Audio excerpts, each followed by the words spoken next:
everyone, welcome back to my channel. In this video I will tell you a bit more about how I got a job in the US with all the visa details despite being an immigrant. So if you're curious, please stay tuned.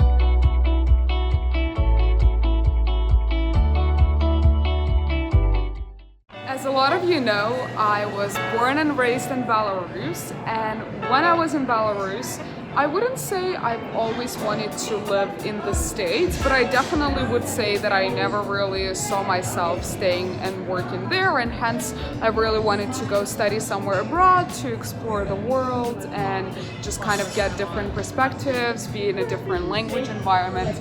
And so as a result, I ended up going to a university in Canada, University of Waterloo. For that, I obviously had to go through all the hurdles of taking English exams related to the subject, etc., etc.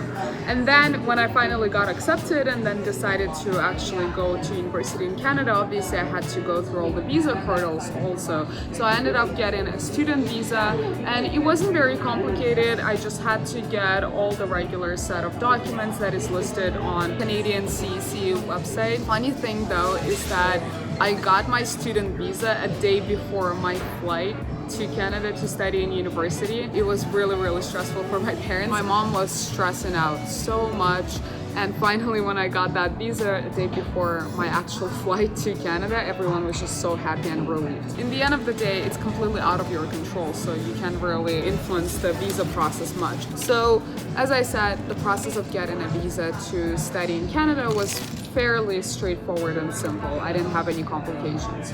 Currently, my favorite drink of choice, matcha lattes. So yeah, getting the visa to study in a Canadian university wasn't that hard.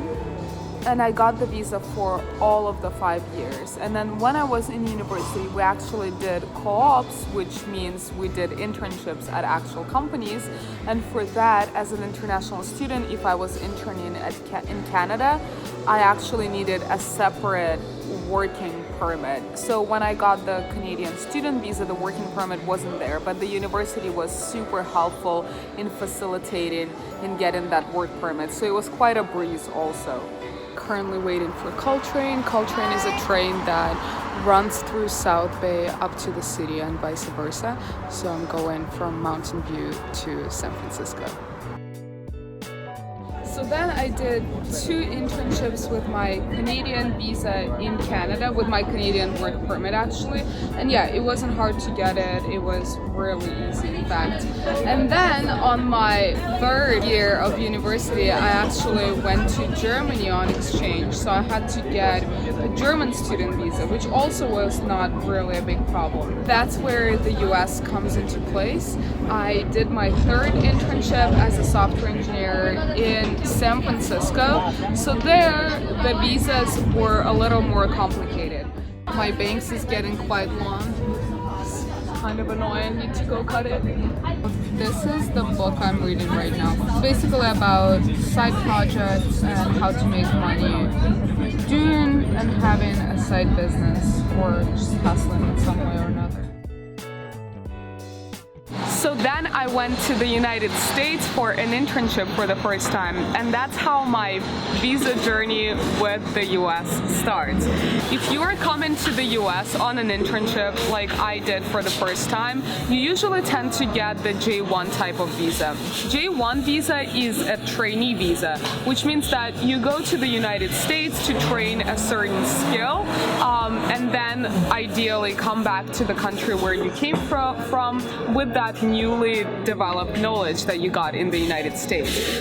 And to get the J1 visa, you usually have to have a company sponsor you for that visa. So because my first internship was at Yelp, they were very familiar with the whole J1 process, and they put me in touch with the third-party company that helped them out in getting those visas. So because they brought in a ton of interns before me, the process was fairly straightforward. I had to collect a bunch of documents, and then that whole thing happens over the course of 2 or 3 months. And then after you get a certain approval notice, you go to the US consulate's website and actually book an interview at the consulate. And during that interview is when you actually know whether you were approved or not for that type of visa. So then I scheduled my interview, and all of that was happening in Germany because I was still there on exchange. And I went to the US consulate with all the documents that the lawyers have prepared for me, and I got approved for the visa. And I did 2 internships there, so my visa was 8 months long. I just discovered that Amazon now has physical bookstores, and it's my favorite place on earth. It's such a great bookstore.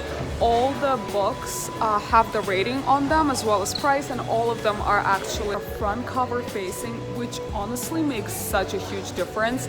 It's such a great experience to come into the bookstore and then see the cover of the books right away, so that you can feel if you want to read that book or not, as opposed to feeling like you need to take it out and actually read what it's about.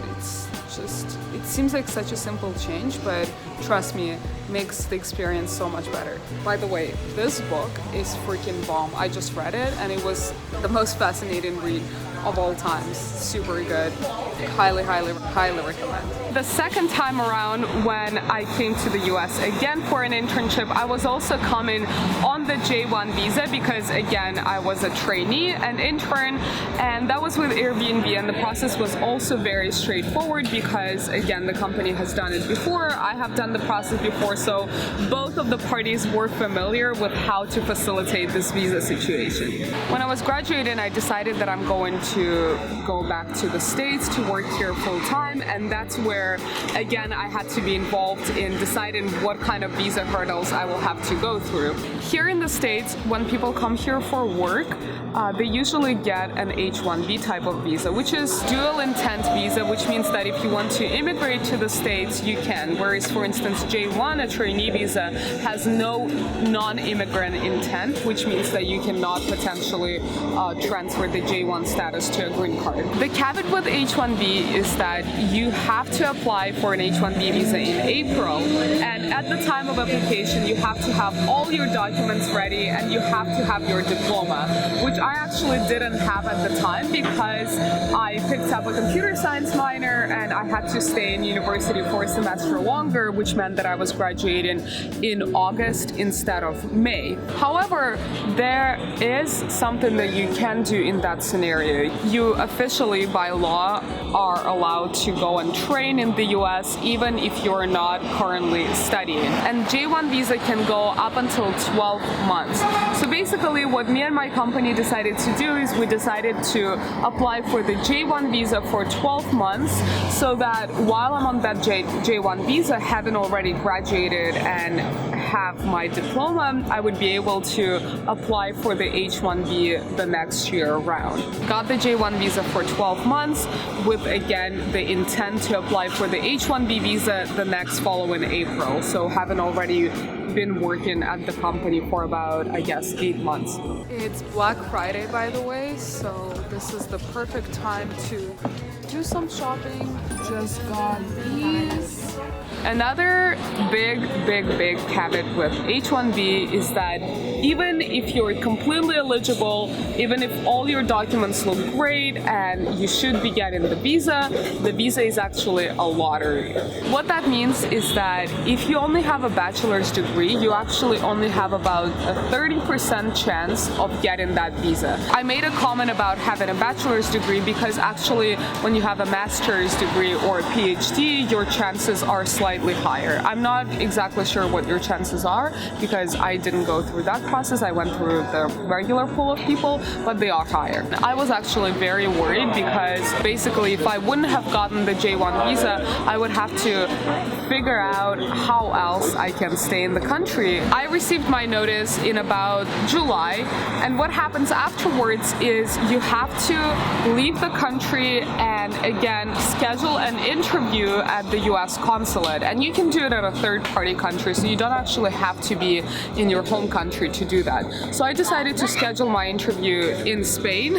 I decided to kill two birds with one stone, go there on vacation and go through my visa interview.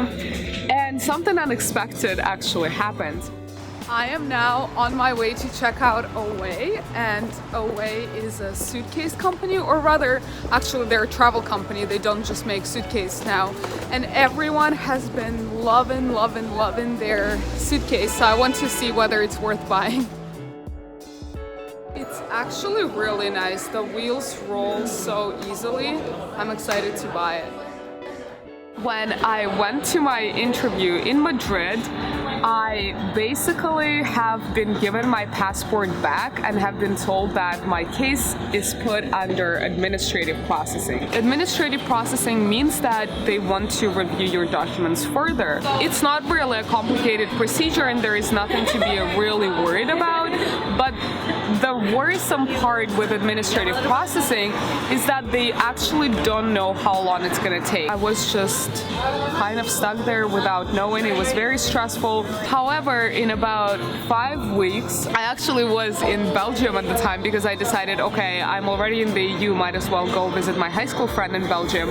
So when I was in Belgium, I received this email from the consulate saying that your case has been approved, please send your passport.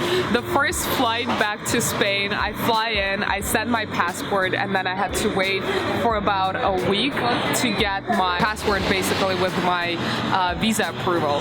In total, it was about 6 weeks instead of 2 that I expected to be there. And obviously it was a stressful time. However, I was extremely happy that everything ended well.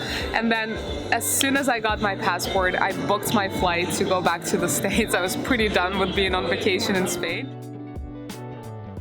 This is a super cute 20th style cafe here in San Francisco, and I just got a cappuccino. So then I got back to the US with the newly minted H-1B visa, which is again a work visa, and they usually give it to you for 3 years with the ability to extend it. So right now I'm on this visa, and I'm happy that I don't have to go through visa hurdles again anytime super soon. This is my journey of how I was going through all the visa documents and hurdles to get here to the US. And something that you can learn from my case is that whenever you interview with a company here, I would really make sure that they actually can support you throughout whatever immigration things that you have to go through, that they can sponsor you, that they will be there to guide you through the process. Because you know, there is a lot of cases when you have not been vocal about you having to get a visa, or they haven't asked you, and then you've already gone through all the interview process, and then hopefully you got the offer, and then bam, at the end it turns out that they will not sponsor you, and essentially all that time was completely wasted, and you just can't go work for that company because they're not willing to go ahead and put you through all the immigration process with them. So I would make sure that you're as transparent as possible with whatever needs you have, because again, if you don't ask and the company doesn't ask you, then there is nothing you can do really. This is it for me. If you like this video, don't forget to give it a like and subscribe. Tell me whether you have any questions about working in the US and getting a visa here. Leave that in the comment section down below, and I hope you have a wonderful day. Bye for now.